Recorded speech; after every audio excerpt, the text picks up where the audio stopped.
While William Tecumseh Sherman and his men were marching through Georgia, Ulysses S. Grant and his men were beginning to head towards the Confederate capital of Richmond, Virginia. Grant began his attack on Richmond in the summer of 1864, but for months he failed to take the city.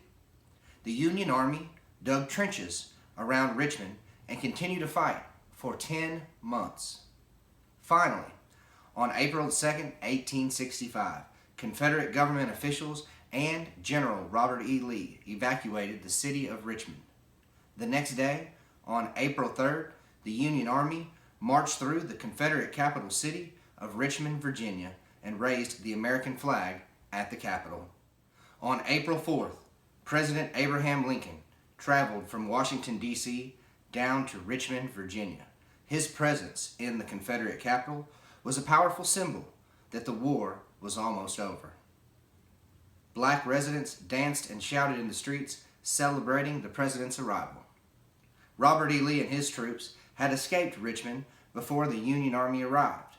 His plan was to head south to North Carolina to regroup with the remaining Confederate soldiers.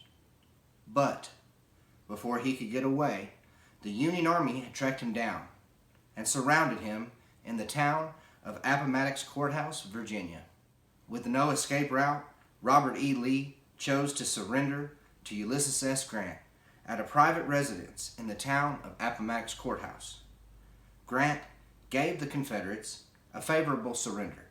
He allowed them to return to their homes instead of taking any of them prisoner.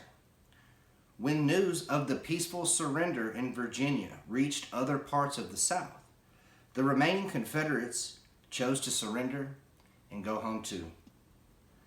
The Civil War was finally over.